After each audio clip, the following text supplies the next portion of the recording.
नमस्कार किसान भाइयों, आशा है आप सभी कुशल मंगल होंगे। मित्रों, आज तारीख है 21 अगस्त 2025 और दिन है गुरुवार। आज किसान भाइयों जानते हैं क्या है आलू के समाचार, क्या परिस्थितियां बन रही हैं देश में और क्या रहे मंडियों के भाव। कई सारी मंडियों के भाव हैं आज हमारे पास, वो भी बताएंगे आपको। आज जो परिस्थितियां बन रही हैं किसान भाइयों, उसमें अगर हम कुछ बात करें बरसात को लेकर के, यानी कि जो मानसून की स्थिति देश में बनी उसकी अगर हम बात करें तो आपको मैं थोड़े से कुछ आंकड़े बता देता हूँ मानसून के। किसान भाइयों, जो अगस्त के पहले पखवाड़े में यानी 1 से 15 अगस्त तक देश भर में 19.6% कम वर्षा हुई है।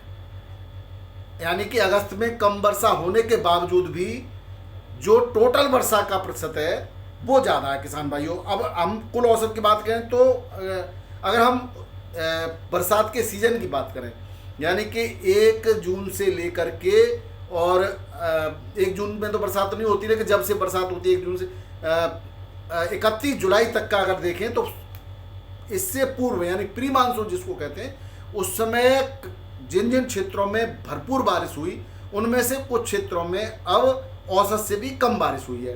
तो ये आंकड़े कुछ आपको बताएंगे कि आलू की परिस्थितियां बनते बनते कैसे बिगड़ जाती हैं। वो ये बरसात के आंकड़ों का कहीं ना कहीं बहुत बड़ा रोल हो सकता है। इसमें हम अगर किसान भाइयों पूर्व और पूर्वोत्तर के राज्यों की बात करें तो 17.8 mm बारिश जो हुई है वो 8.1% अधिक हुई है, जबकि कुल औसत 16.6% कम है।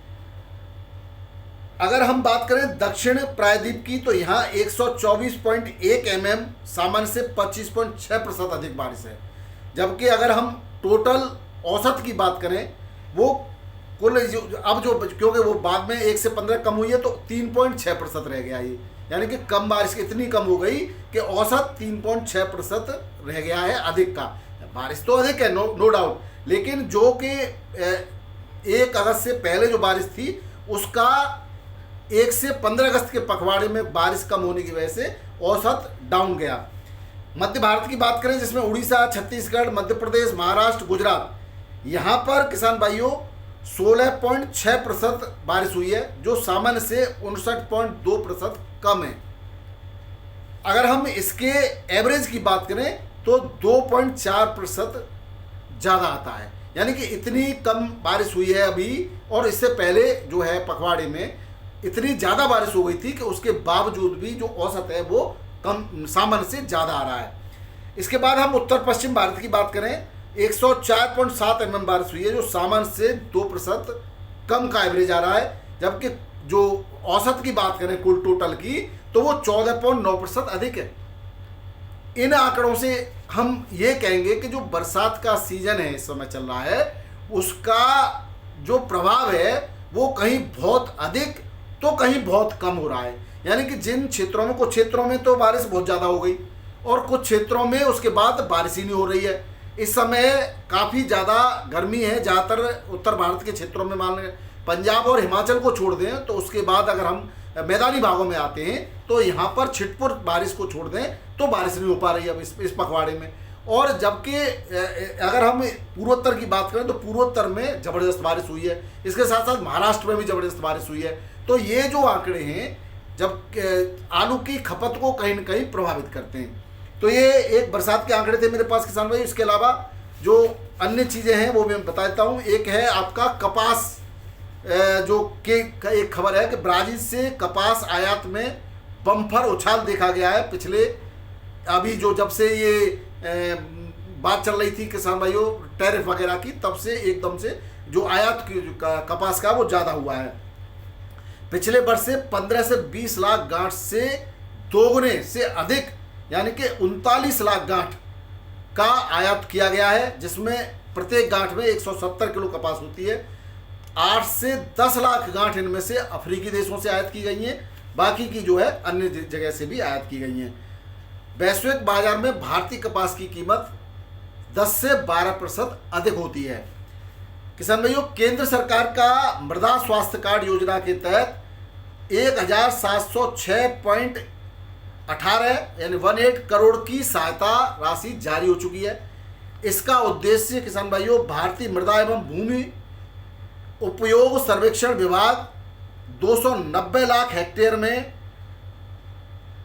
एक मानचित्र, भूमि मानचित्र को दर्शा रहा है। इसमें मानचित्र के हिसाब से क्षेत्रवाज किस भूमि में कौन से उर्वरक हैं और उस क्षेत्र में कौन सी फसल अच्छी हो सकती है, इसका एक मानचित्र जारी किया गया है।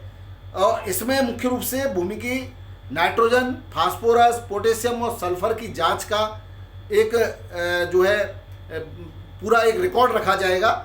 और इसमें माइक्रोन्यूट्रिएंट्स में जिंक, आयरन, कॉपर, मैंगनीज और बोरोन का रिकॉर्ड रखा जाए। इसके साथ साथ पीएच किस मिट्टी का कितना है, कार्बनिक पदार्थ की मात्रा कितनी है। अगर ये सारे रिकॉर्ड अगर किसान के हाथ में भूमि मृदा कार्ड जो है, मृदा स्वास्थ्य कार्ड जो है उसके में अगर रहता है, तो इससे हम एक तो कौन सी फसल को हमें किस भूमि में करना चाहिए और कौन कौन से हमें खाद और उर्वरक का कितनी मात्रा में प्रयोग करना चाहिए, ये सब जो है भली प्रकार हम जांच परख करके प्रयोग कर सकते हैं। इससे हमें दो फायदे हैं। एक तो किसान भाइयों, जहां हमें आवश्यकता है उसके अनुसार ही हम खाद और उर्वरकों का प्रयोग करेंगे।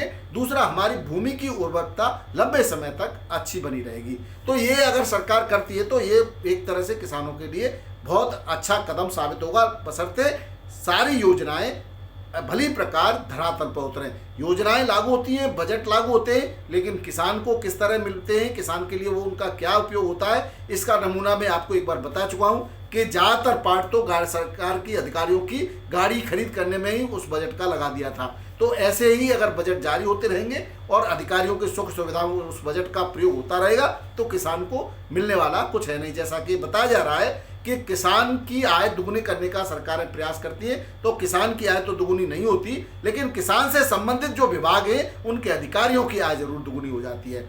इसका नमूना किसान भाइयों कई बार आपको देखने को मिलेगा। खाद के रूप में किसान की लाइन अभी टूटी नहीं है, फिर से लाइनें लगने वाली हैं। और जबकि सरकार दावा कर रही है कि हम कहीं पर भी किसी प्रकार के खाद उर्वरक की कमी नहीं होने देंगे। साथ ही जो भी नकली सामान या फर्जी आइटम्स बेचते हैं उन पर नकल कसी जाएगी, इस तरह से भी योगी सरकार ने वायदा किया है।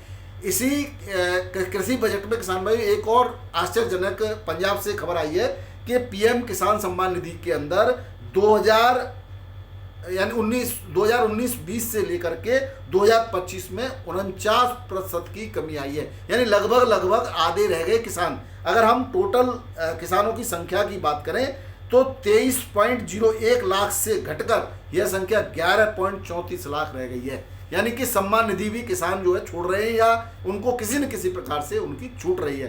तो इस तरह से किसान को सम्मान निधि मिले न मिले, लेकिन किसान की फसल का अगर सही दाम मिल जाए तो इससे बड़ा किसान के लिए सम्मान कुछ नहीं होता। किसान कभी भीख के लिए राह नहीं देख रहा, किसान अपने उत्पाद को अच्छे रेट में बिकवाने की राह देख रहा है। उस तरफ सरकार का कोई कदम कहीं पर भी दिखाई नहीं दे रहा है। अब किसान भाइयों, आज के आलू की भावों की बात कर लेते हैं। तो दिल्ली आजादपुर मंडी में आज 141 गाड़ियां थी, 45 बैलेंस थी, जिसमें पंजाब की 2, एलआर की 6, डायमंड की 2, चिप्सोना की 44, सूर्या की 21 और स्टोर से 36 गाड़ी।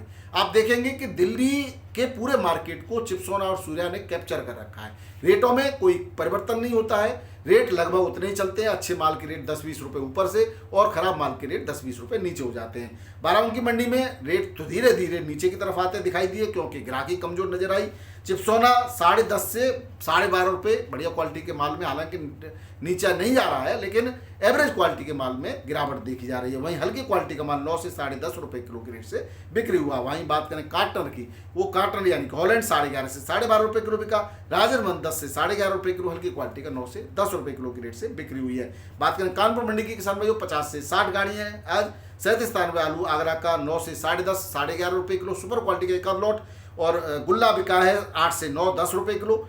और हाइब्रिड आलू 7 से 8 रुपये किलो, चिप्सोना 10 से 11.5 और 12 तक। श्रीनाथ 12 से 13 रुपये किलो के रेट से यहाँ पर बिक्री हुआ। वहीं कंचन और सिंदूरी की बात करें तो कंचन 10 से 11, सिंदूरी 11 से 12 और हॉलैंड 12 से 13 रुपये किलो के रेट से यहाँ पर बिक्री हुआ है। बात करें किसान भाइयों वाराणसी मंडी की, आज यहाँ पर गाड़ियों की आवक जबरदस्त थी। 22 से 30 गाड़ियाँ बताई गई हैं, 25 से 30 गाड़ियाँ वाराणसी के मंडी में। यहाँ पर 37 स्थान पे आगरा का आलू 10.5 से 12 रुपये किलो के रेट से बिक्री हुआ। गुल्ला 9.5 से 10.5 रुपये किलो, हाइब्रिड 9.5 से 10.5, लौकर आलू 10 से 12 रुपये किलो और कंचन 10 से 11.5, सिंदूरी 11 से 12 और हॉलैंड 13 से 14.5 रुपये किलो के रेट से वाराणसी की मंडी में बिक्री हुआ। बात करें जयपुर की, किसान भाई जयपुर में आज 70-75 गाड़ियां हैं टोटल। 37 स्थान आलू 11 से 12.5 रुपये किलो, बैलेंस है इसमें 10-12 गाड़ियों का, कल का 10 से 15 गाड़ियां कल का बैलेंस है। तो और हाइब्रिड आलू का 8 से 10.5 रुपये किलो, 302 कोई सुपर क्वालिटी का 10.5 पहुंचता है, बाकी 9, 8, 9, 6, 7, 8, 9 में ही हाइब्रिड आलू सिमट के रह गया है। एक्स्ट्रा सुपर क्वालिटी का हॉलैंड आलू 15 से 16 रुपये किलो और एवरेज क्वालिटी का आलू 11 से 14 रुपये किलो के रेट से बिक्री हुआ। बात करें इंदौर की, मध्य प्रदेश के इंदौर में 7,500 से 8,000 पैकेट की आमद है, जिसमें 7 से 8 गाड़ियाँ आगरा से हैं। आगरा का आलू 9 से 12, 12.5 रुपये किलो एक आध लॉट की बिक्री देखिए। वहीं ज्योति चिप्स क्वालिटी का 14 से 15.5 रुपये किलो सुपर आलू और हल्का आलू 10 से 13.5 रुपये किलो के रेट से बिक्री हुआ और हल्का आलू 8 से 12 रुपये किलो भी बिका है, राशन का जिसको बोलते हैं। अब किसान भाइयों बात करें बिहार की मंडियों की, बिहार के पटना में लाल लौकर आलू 2035 रुपये क्विंटल के रेट से बिक्री हुआ। मुजफ्फरपुर में भी लगभग यही रेट थे और वजीरगंज में 1935 रुपये किलो क्विंटल, बेगूसराय में 1975 और बहादुरगंज में 2030 रुपये क्विंटल तक आलू बिक्री हुआ। वहीं गुलाबबाग में 2015 रुपये क्विंटल। ये लाल आलू के रेट हैं किसान भाइयों। बात करें यूपी के गुल्ला की, वो 12 से 14 रुपये किलो के रेट से बिक्री हुआ है पटना और मुजफ्फरपुर में।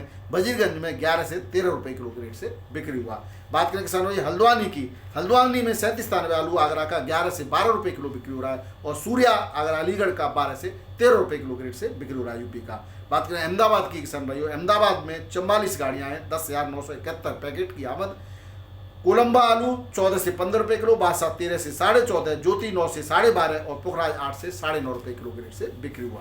बात करें मुंबई की किसान भाइयों, सुबह 5:30 बजे 17,604 पैकेट की आमद थी, जो 34 गाड़ियाँ थी। वीवीआईपी क्वालिटी का आलू 15 से 16, 16.5 रुपये किलो तक बिक्री हुआ। हल्की क्वालिटी का 13 से 14 रुपये किलो।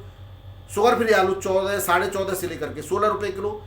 LR गुजरात का आलू वेफर्स जो है वो 13 से 16 रुपये किलो, 70 रुपये किलो तक बिका। MP का ज्योति 17 से 18 रुपये किलो के रेट से बिक्री हुआ। बैलेंस की बात करें तो मुंबई में कल का बैलेंस 24 गाड़ियों का था, जिसमें यूपी की 17, गुजरात की 6 और MP की 1 गाड़ी थी। अब बात करें किसान भाई महाराष्ट्र की पुणे मंडी की, तो पुणे मंडी में आज 40+ गाड़ियाँ थी किसान भाइयों, 40 से ज़्यादा थी। 15 से 16 रुपये किलो सुपर क्वालिटी का आलू बिक्री हुआ। वहीं एवरेज क्वालिटी का आलू हाइब्रिड 12 से 14 रुपये किलो के रेट से बिक्री हुआ। इंदौर की 14 गाड़ियाँ थी, इंदौर का आलू 17 से 18 रुपये किलो, सुपर क्वालिटी का हल्का आलू 14 से लेकर के 16 रुपये किलो के रेट से बिक्री हुआ। वहीं बात करें बेंगलोर की, 22,500 पैकेट की बेंगलोर की मंडी में आवक है किसान भाइयों। आगरा की आलू जो बिक्री हुआ वो 19 से 20 रुपये किलो। बढ़िया क्वालिटी का सुपर एक आध लॉट, बाकी ज़्यादातर आलू 16 से 18 रुपये किलो बिका और हाइब्रिड आलू 14 से 15 रुपये किलो के रेट से बिक्री हुआ। बात करें चेन्नई की, यहाँ पर 16-17 गाड़ियाँ हैं आगरा की किसान भाइयों, 16 से 17-18 रुपये किलो तक बढ़िया क्वालिटी का आलू यूपी का बिक्री हुआ है। वहीं हल्की क्वालिटी का 14 से 15 रुपये किलो हाइब्रिड आलू बिक्री हुआ है। मदुरई की बात करें तो यहाँ 12-13 गाड़ियाँ हैं किसान भाइयों, 22 से 23 रुपये किलो बढ़िया क्वालिटी का आलू, हल्का 18 से 21। तिरछी मंडी में 11 से 12 गाड़ियाँ हैं, 20 से 22 रुपये किलो और सुपर क्वालिटी का आलू 23 रुपये किलो तक, हल्की क्वालिटी का 19 से 21 रुपये किलो के रेट से बिक्री हुआ। मेटियापाला मंडी में 50 से 55 गाड़ियों की आमद है किसान भाइयों। आगरा का आलू 20 से लेकर के 22 रुपये किलो, सुपर क्वालिटी का हल्का आलू 17 से 19 रुपये किलो। गुजरात का आलू 22 से लेकर के 24 रुपये किलो, सुपर क्वालिटी का वीआईपी आलू का आलू 25 रुपये किलो तक बिका। बाकी हल्का आलू 19 से 21 रुपये किलो के रेट से यहाँ पर बिक्री हुआ है। तो ये थे किसान भाई आज के आलू के समाचार और आलू के भाव। वीडियो पसंद आए तो जरूर शेयर कीजिएगा। बहुत बहुत धन्यवाद। नमस्कार, आदाब, सत श्री अकाल, राधे राधे, जय जवान जय किसान। आपका दिन मंगलमय हो।